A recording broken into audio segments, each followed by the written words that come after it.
Yo los primeros recuerdos que tengo del poblado son las quebradas donde íbamos a pescar con el abuelo, los sembrados de café, de toda esa zona rural. Entonces los recuerdos que yo tengo, los primeros recuerdos que yo tengo, es un mundo completamente rural, donde nosotros bajábamos de la casa de la selva, una casa campesina, muy humilde, muy sencilla, bajábamos de ahí a caballo hasta la fragua. La fragua era un negocio que fue de mi bisabuelo, que mi bisabuelo fue herrero. Una historia muy bonita porque fue el herrero de Gobars. O sea, fue quien hizo toda la parte de fragua de las construcciones que hizo Gobars y Carré aquí en Medellín. O sea, la Metropolitana, el Teatro Junín, o sea, todo este tipo de edificaciones. Ahí mi papá guardaba el carrito, que era un Ford Mercury 1940, donde nos montábamos abuelo, hijos, tías, a esa hora en la mañana, para bajar a Medellín. O sea, nosotros decíamos, nos vamos a Medellín. Y nosotros nos veníamos a Medellín a estudiar. Él se merece una obra mía que sería sobre las aventuras de don Fabio para sostener la familia, ¿no? Porque cada una de ellas es más bonita como anécdota, ¿no? O sea, estas las tengo que contar, pues son tan hermosas. Mi tío Jaime fue cónsul en Italia, en Murano, en alguna parte, al sur de Italia. Y entonces convenció a mi papá de hacer una importación de Murano, de lámparas de Murano. Entonces eran unas arañas inmensamente grandes. De ellas quedaron algunas en las parroquias importantes de Medellín. Unas, pero se importaron cientos. Entonces, como había que armarlas para que la gente las pudiera ver, en la casa se fue llenando de arañas gigantescas. Entonces, en el comedor de la casa la araña llegaba a tocar la mesa y nosotros caminábamos alrededor de la araña, ¿cierto? Y en las habitaciones nuestras había arañas de esas, como las que tiene la Metropolitana, que llegaban hasta el suelo. Y al lado una cama y al lado la otra cama de los muchachos, y nosotros vivíamos en medio de la araña, ¿cierto? En medio del Murano, mientras vendían esa lámpara que nunca se vendió. Entonces eso fue el desastre. Mi papá terminó haciendo pequeñas lamparitas con otros cristales y mandando a hacer piececitas aquí en Medellín de herrajes de cobre para poder vender esa cosa, porque fue el encarte y la quiebra total. Pero entonces de ahí salió y se le ocurrió que no eran las lámparas lo que el futuro de él, sino los relojes. Entonces hizo una importación de relojes Hawaco, pero les cambió la marca, se llamaba marca Cóndor. Mandó a hacer en la fábrica Hawaco unos relojes con marca Cóndor. Y entonces las carcasas de madera se mandaban a hacer aquí en Medellín. Y entonces mi papá con mi abuelo y nosotros niños armábamos los relojes y los montábamos en unas carcasas muy bonitas de madera y se iban llenando las paredes de relojes, ¿cierto? Entonces uno tocaba el himno nacional, el otro tocaba no sé qué, el Ángelus, el otro tocaba el Ave María. Entonces esos relojes se descuadraban y entonces a las 12 del día, faltando 10 para las 12, empezaba aquella cosa y seguía a las 12 y seguía a la 1 y seguía a la 1:30. O sea, y sonaba todo el santo día porque los relojes sonaban cada 45 minutos, cada 15 minutos. Entonces, como se descuadraban, entonces la casa era llena de campanas todo el santo día. Y nuevamente mi papá se volvió a quebrar. Y así siguieron los negocios de mi papá, unos sobre otros, son todos como macondianos. Ahora que hablamos de García Márquez, son todos como macondianos. Esos, hasta el punto de que mis tíos le decían a mi papá: por favor, Fabio, no te vas a meter con el café que quebras la economía colombiana. No te vas a meter. Hay una que es bonita, que es que en medio de las dificultades económicas, mi tío Jaime Sanín, en una tarde ahí en los platanales de las casas del poblado que compartían los solares, entonces Jaime tenía como 10 hijos, mi papá tenía 6, fuera de su abuela, 2 tías, o sea, eso era un gentío en 2 casas, con dificultades económicas en las 2 casas. Entonces un día Jaime, que que era borrachito y mujeriego y todas esas cosas. Y yo voy a escribir una novela y con no nos ganamos la vida. Todo el mundo se burló de él, menos mi papá. Mi papá le dijo, sí, listo. Y entonces escribió Una mujer de 4 en conducta. Y con Una mujer de 4 en conducta nos criamos nosotros. O sea, de la plata que daban las primeras ediciones de Una mujer de 4 en conducta, se pagaron los gastos de nuestra primera educación. Entonces nosotros somos los hijos de Una mujer de 4 en conducta, ¿cierto? Es muy bacano esa anécdota.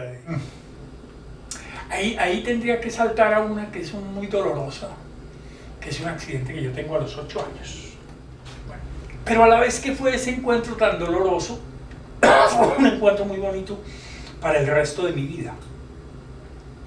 Y es que mi prima Pilarica Alvear Sanín, muy mayor que yo, hija de una hermana de mi mamá y de José Alvear Restrepo, el famoso ideólogo guerrillero de los Llanos Orientales.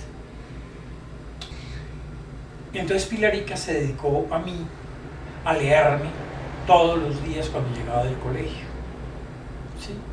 A leerme literatura infantil, a leer a Salgari, a leer pues todos esos cuentos, todas esas aventuras de Julio Verne, a leer inclusive cosas que yo recuerdo muy bonitas, ¿no? Por ejemplo, a leer teatro de Casona, a leer algunas cosas de Cervantes, cosas clásicas muy bonitas. Entonces, para mí ese año de sufrimiento, porque estuve prácticamente con los 2 ojos vendados, recuperándome de ese accidente, lo que recuerdo es a Pilarica leyéndome, oyendo. O sea, recuerdo muy bonito ese año. Y si algo tengo yo que decir, que mi encuentro con el arte y con la literatura fue ese año con Pilarica, ¿no? Entonces las primeras ferias del libro fueron sobre la playa, como a la altura de Bolivariana, hacia el Pablo Tobón Uribe, ahí ese rinconcito. Y eran simplemente unas mesitas que se ponían en la calle. Y entonces, claro, como yo adoraba a Pilarica, entonces yo me venía a acompañar a Pilarica para que vendiera sus libros. Y en esa misma mesa entonces estaba Manuel Mejía, estaba Elquino Obregón, estaba Olga Elena Matei, estaba Justo Arosemena, o sea, como la intelectualidad de Medellín. Entonces es muy bonito también ese recuerdo, pues yo tan niño y ellos ya pues mayores, o sea, Manuel ya debía tener 30 años, ¿cierto? Entonces yo tenía 10 años, pero era muy bonita esa cosa. Yo conocía la obra de Pedronel Gómez desde muy niño, porque como ayudante de cobranzas del almacén de mi papá, en esa época un niño de 8 años podía llevar una consignación de mucha plata a un banco, ¿cierto? O cambiar un cheque en el centro de Medellín y esa cosa, porque esto era un pueblecito. Entonces en el Banco Popular estaban los murales del maestro Pedronel Gómez. O sea, quiere decir que yo desde muy niño lo que tuve al frente fueron los murales del maestro Pedronel Gómez. Además, con una connotación muy bonita, fueron los primeros desnudos que yo vi en mi vida. O sea, que tenían también una connotación muy rara, porque pues, en mi casa ya la sota de bastos era un pecado grave. Entonces poder ver por lo menos un desnudo del maestro Pedronel Gómez era una cosa muy bella. Y decido entrar a la Facultad de Arquitectura. En la Facultad de Arquitectura hay como 2 encuentros muy impresionantes y muy bellos. Primero, estar al lado del maestro Pedronel Gómez, al lado del maestro Aníbal Gil, al lado de Saturnino Ramírez, al lado de grandes pintores y grandes artistas que eran nuestros profesores. Eso fue una cosa muy importante. Y segundo, encontrarme con Jairo Aníbal Niño. Jairo Aníbal Niño era el director de teatro de la Universidad Nacional. Y por cosas del destino, yo no sé muy bien exactamente, por Fernando Acosta, que fue mi amigo desde el momento en que entré a la facultad, terminé siendo parte del grupo de teatro de la Universidad Nacional con Jairo Aníbal. Y ahí hay una mezcla de muchas cosas. Mayo de 1968, las jornadas de París del movimiento estudiantil, del movimiento popular, los movimientos en toda América Latina por la liberación de los pueblos en el África, los estudiantes en México, los estudiantes en Córdoba, en Argentina, Esto fue una explosión del pensamiento en 1968. Y en la facultad fue un lugar donde eso se propició, porque los profesores eran unos librepensadores, o sea, pensar uno en el maestro Pedro Nel Gómez, o en Saturnino, o en Jairo Aníbal Niño, era pensar en gente finalmente muy culta y muy libertarios, o sea, no eran autoridades universitarias, sino que eran como unos tutores del pensamiento.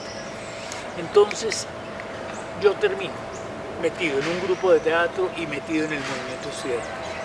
El movimiento estudiantil que fue muy bonito, que fue lo que llamamos desde esa época el programa mínimo del movimiento estudiantil colombiano, que es muy parecido a lo que está peleando ahora la mano.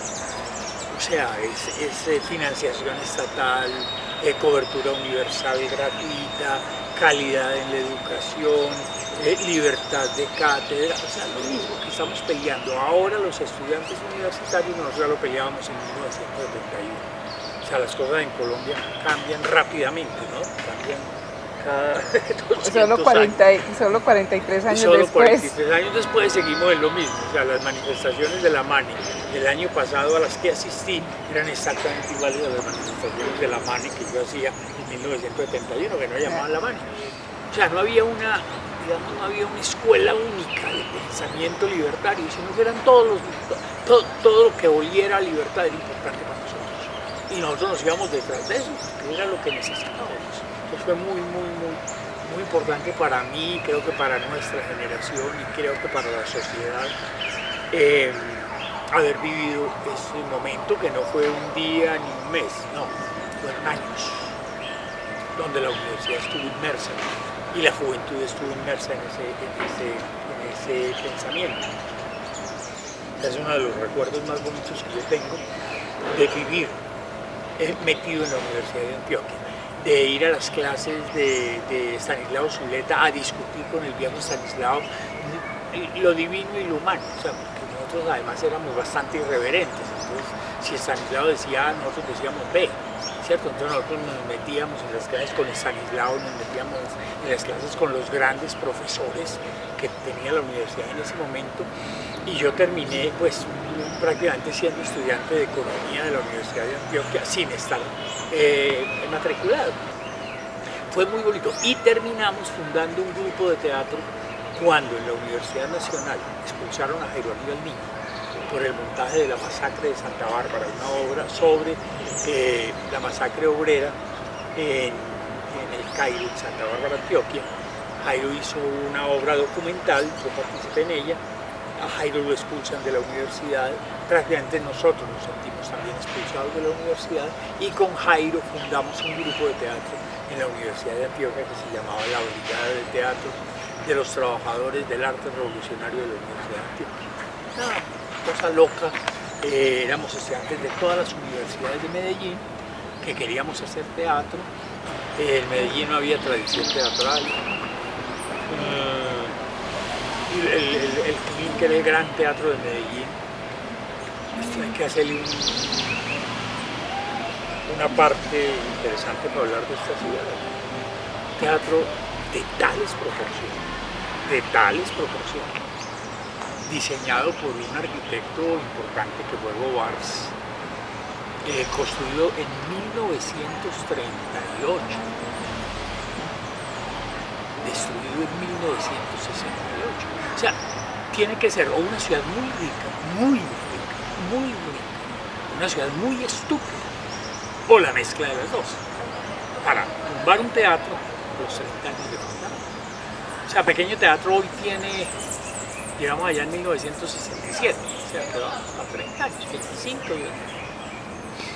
Esa casa, que tiene 120 y pico de años, y apenas ahora está a punto de comenzar a ser un sitio interesante en Medellín.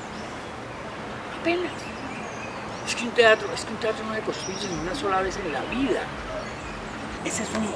Ese momento del ingreso a la universidad, el cambio de paradigmas, ¿cierto? Del pensamiento religioso al ateísmo, de la cosa clasista al marxismo, de la cosa pequeñita de la barra de barrio a la cosa grande de la vida universitaria, Es un cambio total de vida, hasta el punto que eso me lleva a romper con la familia y haciendo lo que me da la gana, por primera vez en la vida. Eso es muy bello y muy importante. Yo creo que esa es la reivindicación de la que yo he hablado toda la vida, o sea, la necesidad de la libertad para poder ser.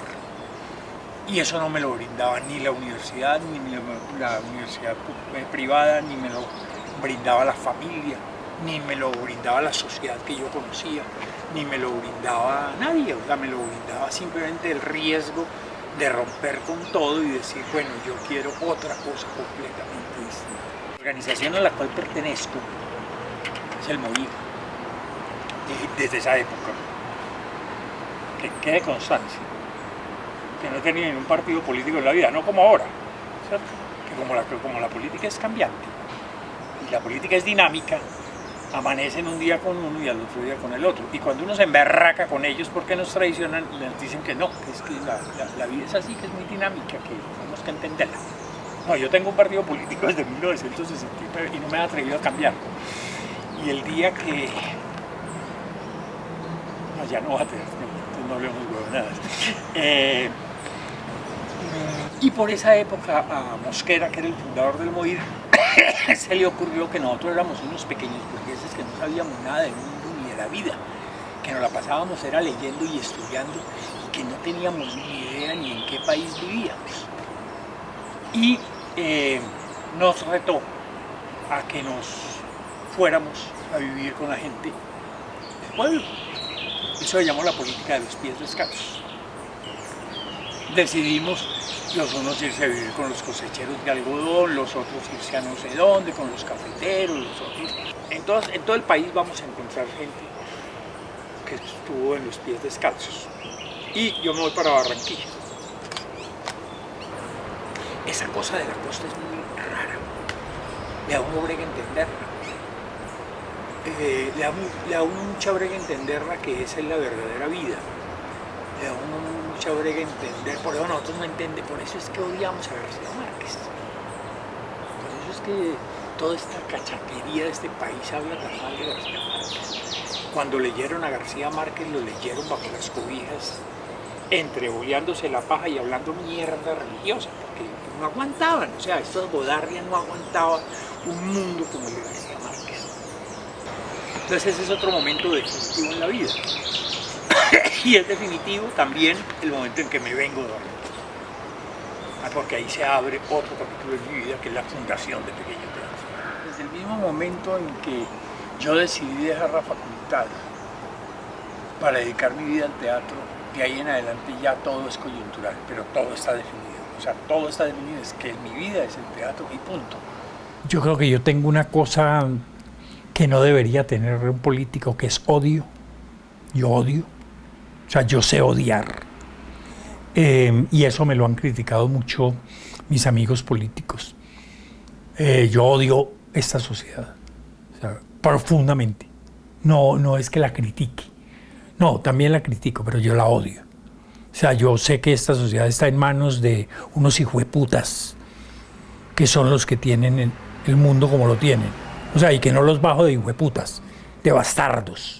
Públicamente en los discursos inclusive, y eso muchas veces me ha llevado a tener dificultades pues con gente seria de la política como Carlos Gaviria, ¿cierto? O como Robledo, ¿cierto? Porque esto no se oye bien al lado de una ponderación política como la de ellos.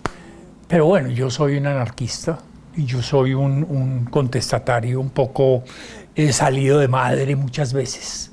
¿Sí? Que me ha dado también como ese tono particular de ejercer la política en el polo. ¿Sí? Hice 2 veces gobernación de Antioquia. Y en la tercera yo creo que fue una trampa desafortunada que nos pusimos todos, y era que necesitábamos recoger los votos del polo. Cuando yo participaba en las campañas a la gobernación, yo tenía la certeza de que no ganaba y que pasaba delicioso, porque me gusta mucho hacer campaña electoral, porque me gusta mucho burlarme de los contrincantes, porque me gusta mucho polemizar, porque me gusta ponerlos en ridículo, porque me gusta lo que le gusta a la gente. Pero en esta última campaña no tomamos las medidas justas de no ganar y resulté ganando. Entonces resulté siendo representante a la Cámara por el Polo. Y ese es el lío en que estoy en este momento, ¿cierto? En que yo soy en este momento representante electo por el Polo. Eso quiere decir que mi vida iba hacia el norte y ahora volvió hacia el sur, ¿cierto? O sea, son 180 grados que hay que voltear la vida. Y ahí, ese es el momento en que me encuentro, ¿no?